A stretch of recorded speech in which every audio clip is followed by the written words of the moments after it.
전국 현안 짚어보겠습니다. 신성범 전 새누리당 의원, 신경민 전 민주당 의원 나와 계십니다. 어서 오십시오. 안녕하세요. 네, 안녕하세요. 안녕하십니까? 안녕하십니까? 반갑습니다. 네, 미국 정보기관이요. 우리 정부를 포함해서 우방국을 도감청했다는 의혹. 그 기밀 문건이 SNS에서 떴고 이걸 미국 언론들이 다 확인을 한 겁니다. 대통령실을 도청하고 있는 것 같은 그러한 그 관련 내용도 있던데요. 먼저요, 우리 정부 또 여당은 어떻게 대응하는 것이 좋을지부터 신성범 의원님 어떻게 대응하는 게 좋겠습니까? 이것은 원칙적으로 어느 나라든 간에 네. 아무리 동맹국이라도 우리의 주권, 우리 영토 안에서 첫째, 외국 정보기관이 항용, 도감청하는 게 관행이 되었다라 하더라도 예. 쉽게 하면 걸리면 안 되는 거예요. 들키면. 네. 그거는 국제법 위반은 우리 국내법으로도 용납 안 돼요. 그래서 이것은 예. 분명하게 해명을 요구하는 것은 맞다. 해명을 그건 맞는 요구한다. 거예요. 그리고 불러서 예를 들어서 뭐 우리가 이것 때문에 네. 우리가 뭐 한미 동맹을 파괴할 수는 없잖아요. 예. 다시 말하면 뭐 예를 들어서 대사를 초치하여 항의하는 모습을 노골적으로 보인다든지 또는 미국 중앙정보국 CIA의 서울 지부장을 뭐 축출한다든지 뭐 이렇게 이런 건 불가능한데 적어도 우리의 정확한 입장은 미국에 전달하는 게 맞다. 왜냐하면 이번에 보니까 언론 보도를 보니까 100건 가운데 2건이 우리나라와 관련된 거예요. 예. 그 내용을 보니까 이것은 예. 단순하게 전문 주서 들은 게 아니고 뭐 들은 게 아니고 옆자리에서 들은 것처럼 이문희 외교비서관은 이렇게 이야기했다. 예. 임모 국방비서관은 이렇게 이야기했다. 네. 이렇게 돼서 김성한 한국안보실장은 이렇게 이야기했다는 게 마치 옆에서 들은 것처럼 돼요. 이 대목은 도청 아니면은 그 들을 수 없는 그런 정황은 충분하다고 보고 우리 입장에서는 가장 더 나쁜 게 대한민국 정부 입장에서는 그럼 했으면은 미국 안에서는 들키지 말아야 될 거 아니에요. 근데 이게 어떻게 게임 사이트에 뭐 올라가지고 아주 우리로 봐서는 미국을 믿겠냐고요. 믿을 수 있겠냐고. 이런 알겠습니다. 뭐 너무 흥분할 건 아니거든. 들켰든지 간에 들키지 않았든지 간에 일단은 확인이 지금 거의 된 것 같아요. 그러니까 추가로 뭐 좀 더 조사를 한다고는 합니다만 남의 나라 정부를 미국이 우방국 아닙니까? 이렇게 도감청을 해도 되는 겁니까? 그러니까 오바마 대통령 당시에 예. 이제 메르켈 총리를 독일 총리를 10년 동안 전화기를 도청했다는 게 들켰잖아요. 예. 그때 오바마 대통령이 공식으로 사과를 했습니다. 예. 특히 또 메르켈 독일 총리한테 사적으로 공적으로 정말 깊숙하게 미안하다라고 공식으로 얘기를 하고 뒤에 얘기를 해요. 앞으로 절대 이런 일이 없도록 하겠다. 미국 그랬군요. 정부는 이런 일을 이제 안 할 것이다라고 그랬는데 그때 국제사회의 반응이 재미있습니다. 미국이 안 할 미국이냐 하는 건데 이게 벌써 10몇 년이 지난 거예요. 예. 그런데 이번에 이제 다시 확인이 됐는데 미국이 절대로 이런 것을 포기할 나라도 아니고 미국이 세계 국가를 지향을 하면서 경찰 국가 노릇을 포기하지 않는 한 이런 일이 안 일어날 수는 없죠. 근데 이번에 들킨 죄는 분명히 있는 겁니다. 네. 하더라도 들킨 죄가 분명히 있고 또 들킨 죄에 대해서는 우리가 아무리 동맹이고 우방이고 하더라도 적절한 대응을 해야 되고요. 또 하나 더 중요한 건 우리 내부가 정말 이렇게 아마추어 정부가 있을 수 있을까라는 게 있는데 한 3가지 정도 포인트가 있어요. 첫 번째는 이게 국방부 건물인데 국방부 건물을 쓰던 게 지금 대통령실이 들어갔잖아요. 네. 국방부 건물을 이렇게 그런 관리를 해왔구나라는 게 한 가지고 두 번째는 대통령실이 갑자기 이전을 하기로 결정했으면 첫 번째로 경호하고 도감청 문제에 대해서 조치를 취했어야죠. 네. 근데 지금 1년이 되도록 아무 조치를 취하지 않았다는 것이 이번에 확인이 된 거 아니겠어요? 예. 그 세 번째로는 그런 게 아무것도 조치가 안 됐다는 걸 잘 알고 있는 안보 실장이 굉장히 중요한 얘기. 이게 이 당시에 폴란드의 포탄 155mm 포탄을 지원하는 문제가 굉장히 중요한 국제적 이슈였습니다. 예. 이걸 그냥 이런 건물에서 마음 놓고 자기 그 비서관들하고 토론을 했으니 이런 또 안보실장이 세상에 어디가 있습니까? 예. 그러니까 하여튼 뭐 들킨 죄고 우리가 미국에 해명을 요구하고 하는 건 별도로 내부적 조치는 좀 제발 기본을 좀 해라. 네, 네. 프로페셔널의 프로의 그 냄새를 좀 풍기는 정치나 뭐 이런 대통령실이 되라라고 예. 얘기하고 싶습니다. 하나 더 여쭤볼게요. 저 민주당의 김병주 의원 있잖아요. 네. 한미연합사 부사령관 출신이신데 김병주 의원 같은 경우에는 용산 대통령실을 졸속으로 이전했기 때문 아니겠느냐 하면서 도감청 필름을 붙이지 않았기 때문이다라고 주장했어요. 뭐 일리가 있는 주장이죠. 청와대는 그럼 이 도감청 필름이 다 붙어 있나 보죠? 청와대는 과거 청와대 건물 말하는 네, 겁니까? 이거 과거 청와대 건물을 얘기하는 건데요. 네. 이게 70년대에 박정희 대통령 때 청와대 도감청이 한번 문제가 된 적이 예, 있습니다. 예. 그때 뭐 주한미군 가지고 시끄러웠을 때고 그때 또 뭐 북한에 대비해서 남한이 독자적으로 핵을 가져야 된다라는 얘기를 하고 뭐 이랬을 때인데 네. 그런 아주 은밀한 얘기들이 주한 미국 대사관에 그대로 흘러 들어간 거예요. 그래서 박정희 대통령이 경로를 했습니다. 예, 예. 그래가지고 도대체 청와대 보안 장치가 어떻게 돼 있는 거냐 그래서 청와대는 한번 그때 그 도감청 장치를 일제 수색을 하고 그 보안 장치를 했죠. 네. 그리고 나서는 별로 얘기는 없었어요. 그 미국 쪽이 어떻게 했는지는 도감청을 할 수 모르겠습니다만 없었나 보죠, 미국이. 창문을 통해서 하는 창문이나 벽을 통해서 하는 도감청은 아마 안 됐을 거고요. 네. 라인을 통해서 하는 도감청 내지는 무선을 통해서 하는 도감청은 했겠죠. 무선을 통해서 한다는 네, 게 그거야 무슨 뜻이에요? 뭐 그거야. 근데 건물을 통해서 하는 도감청은 그 이후로는 얘기가 없었습니다. 예. 알겠습니다. 신상호 의원께서는 예.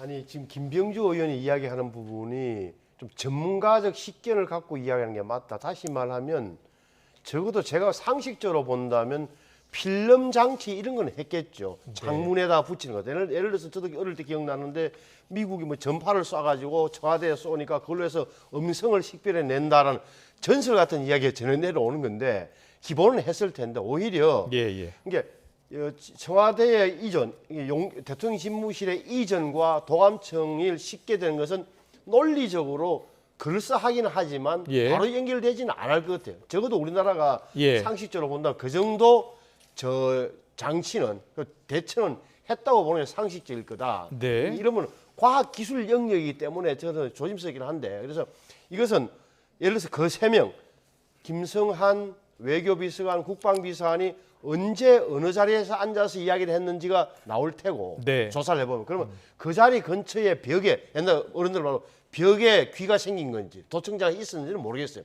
그런 걸 찾아내는 기술적인 능력이 더 중요하다. 또 하나는 우리가 국가정보원이 이런 방첩 기능이 굉장히 제가 취약해져 있는 건 맞는 거예요. 예. 이런 예. 우리가 일반적으로 아는 뭐 상식적에서 이야기하는 수준이 아니라 과학기술 분야에서 적성 내지는 동맹국가 이런 정보기관의 탐지 행위에 대해서 찾아내거나 반격하는 능력을 과연 갖고 있는지에 대해서는 또 별도의 문제이긴 하더라고요. 네, 일단은 우리가 해명을 요구할 것은 당당히 요구할 필요가 있다. 두 분께서 똑같이 얘기하시고 이참에 우리 대통령실 주변 도감청 필름을 비롯해서 대책은 꼭 마련을 해야겠다라는 말씀 해주셨습니다. 알겠습니다. 정부가 어떤 대책을 또 추가로 내놓을지 보고요. 오늘 리얼미터 조사부터 보겠습니다. 윤석열 대통령 지지율 볼게요. 4주째 36%대에 횡보하고 있습니다. 자, 보여주시죠. 자, 36.8, 36, 36.7, 36.4 그리고 부정평가가 60.4, 61.2, 61.6, 61 이렇게 나오고 있습니다. 대통령 국정 운영 평가를 어떻게 해석하고 계신지 자, 그 긍정도 부정도 계속 유지하고 있는 것 같아요. 4주째요. 예. 저건 좀 심각하게 볼 수밖에 없을 거예요. 저건 아무래도 외교의 영향, 특히 일본 외교의 영향이 굉장히 크고요. 예, 주 예. 69시간이 또 거기에 겹쳐서 보이는데 네. 지금 외교를 뭐 잘했다 못했다를 떠나서 국민들한테 신뢰를 주지 못하는 행태 그리고 이제 문제가 생겼을 때 그것을 진화를 해야 되는데 진화를 했는데도 불구하고 국민들이 진화로 해석하지 못하는 거죠. 예. 대응에서도 좀 미숙한 대목이 있고요. 예.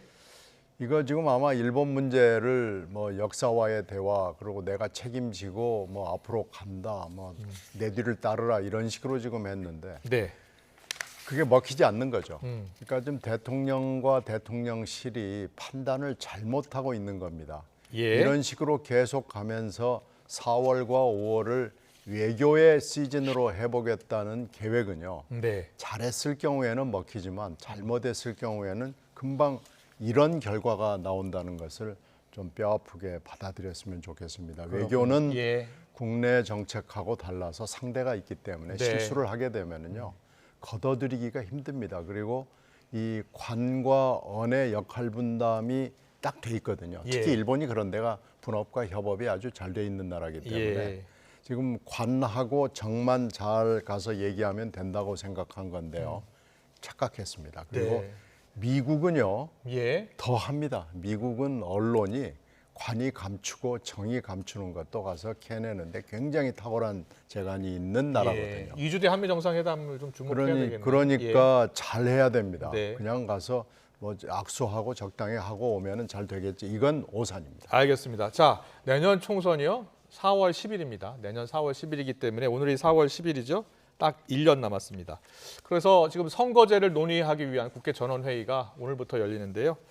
김기현 대표요. 지난주에도 의원 정수 축소 얘기했는데 오늘도 또 얘기했습니다. 여야 목소리 듣고 오겠습니다.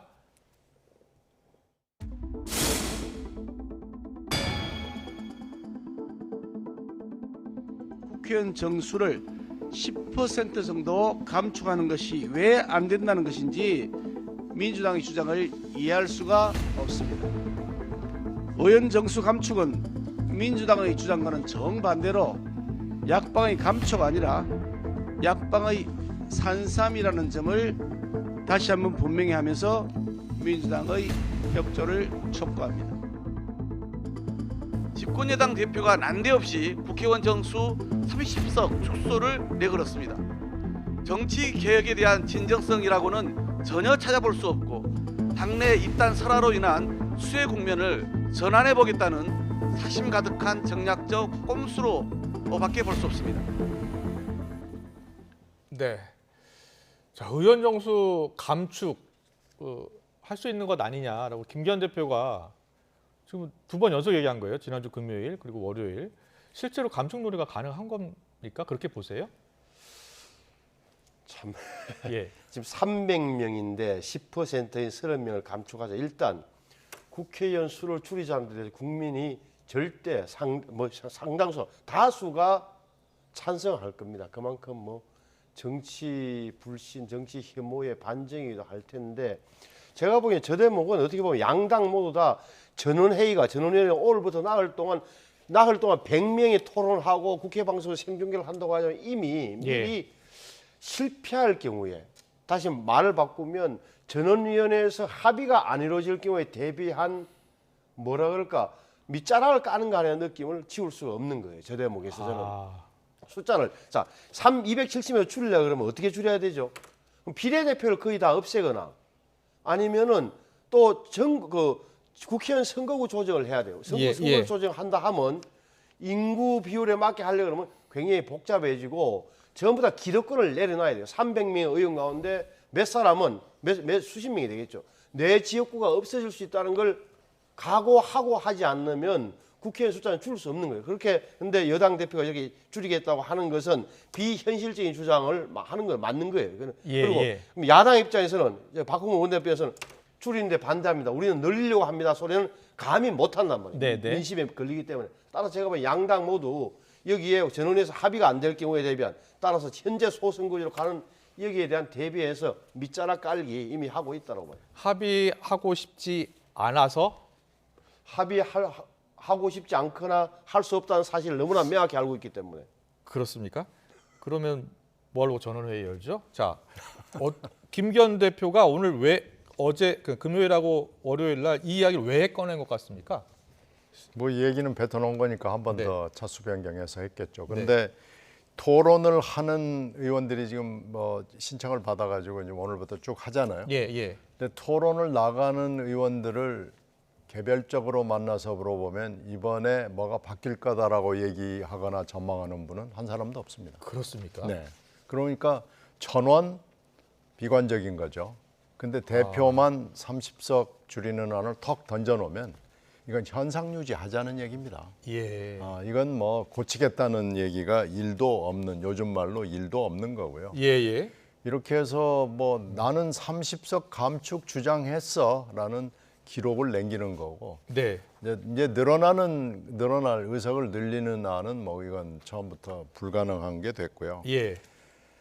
아무도 이 전원 회의에 대해서 기대하는 사람이 없기 때문에 이것도 뭐 시간 지나가면 흐지부지 될 개연성이 현재로서는 크죠. 그렇습니까? 네. 우리 국민들한테는 적극적으로 설명하고 있잖아요. 중대선거구제로 바꿔보겠다 뭐 이렇게. 고치겠다는 것을 고치겠다는 대상자들이 주도해서 고치는 경우를 전 본 적이 없어요.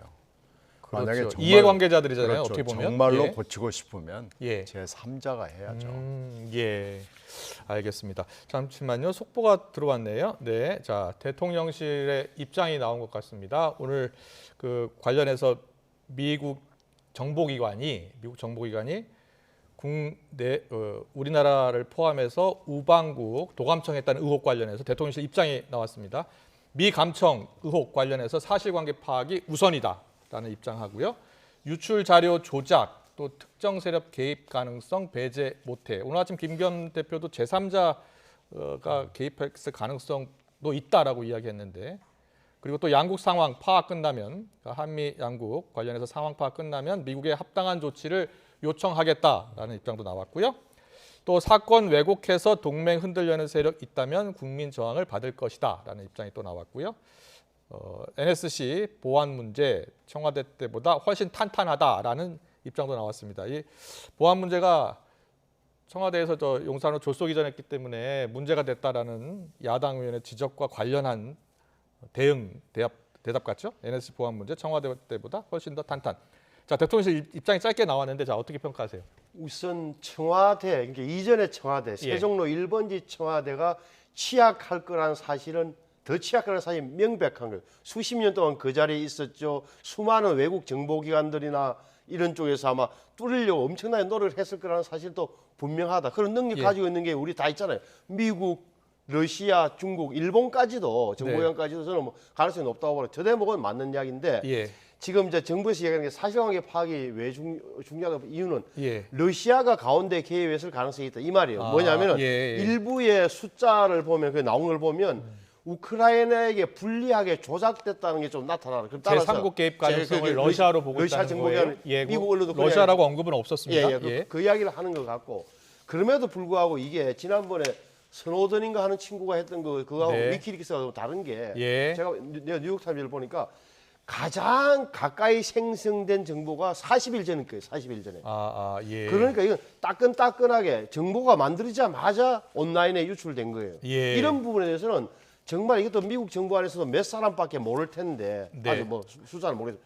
이게 왜 그 채팅방에 넘어가느냐는 문제는 우리로서는 정말 미국 정부에 대해 굉장히 강력히 따져야 돼요.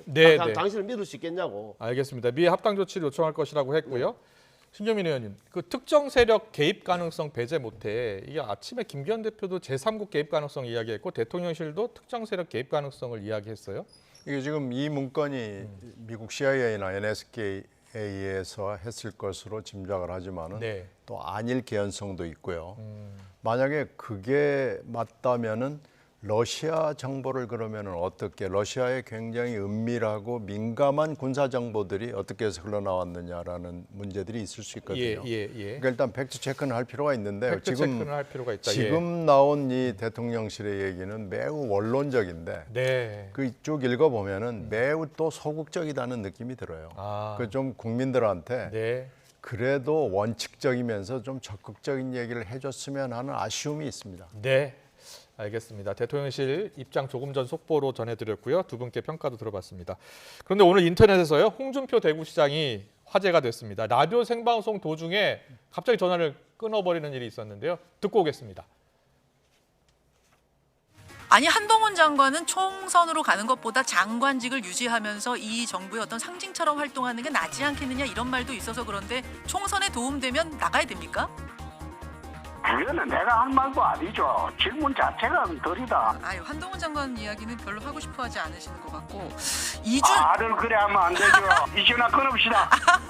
이상하게 말을 돌려가지고 아침부터 그래서. 아이고 죄송합니다. 아니 그러면요, 홍 시장님. 홍 시장님. 이게 생방송이고요. 이게 갑자기 전화를 끄는 겁니다. 자, 여기에 대해서 이제 홍준표 시장이 뭐 SNS에 입장을 밝히긴 밝혔는데요. 홍준표 시장이요? 왜 갑자기 전화를 끊었을까요? 글쎄요. 예, 한동훈 장관 이야기 하니까 끊은 것 아니겠느냐 이렇게 보고 있는 분들이 많던데 왜 그렇다고 보세요? 저는 사실은 여기는 안 나오는데 앞에 질문 가운데 답변하면서 홍준표 시장이 이런 얘기를 했어요.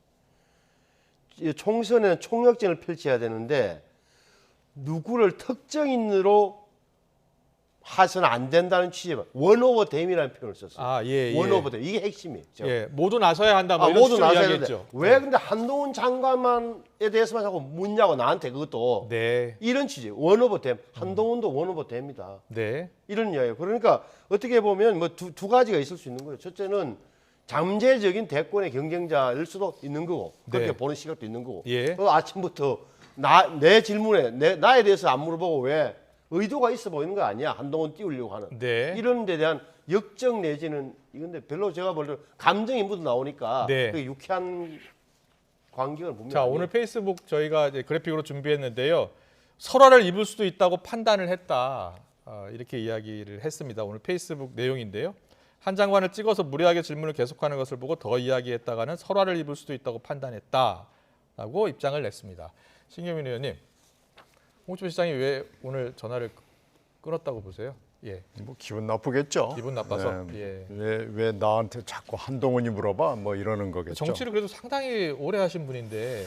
아니 저기 홍 시장은 그럴 수 있는 사람입니다. 이런 사람이 여야에 조금 있어요. 아주 예. 드물지만 예. 민주당에도 있습니다. 저희 전화 인터뷰하다가 뭐 나 그만 끊습니다도 안 하고 팍 끊어버린 사람도 있고요. 그렇습니다. 그런 사람들이 좀 있는데요. 예. 이건 사실 언론인 입장에서 보면 좀 황당무계한 거고 이거야말로 예의가 아니죠. 시청자들도 듣고 있었잖아요. 아 이러면 안 되죠. 청취자들은요. 예. 이렇게 하면 안 되고 그 질문은 그럼 더 이상 안 받겠습니다랄지 하고 앵커나 진행자한테 충분히 설명할 수 있는데도 불구하고 나 갑니다 그러고 퍽 끊어버리면 예. 이건 국민들을 우습게 하는 거죠. 이건 예. 시청자가 곧 국민 아닙니까? 그런데 정치인이 이렇게 행동하면 안 됩니다. 네, 알겠습니다. 오늘 정치권 이슈는 여기까지 듣겠습니다. 신성범 전 새누리당 의원, 신경민 전 민주당 의원과 함께했습니다. 잘 들었습니다. 고맙습니다. 네.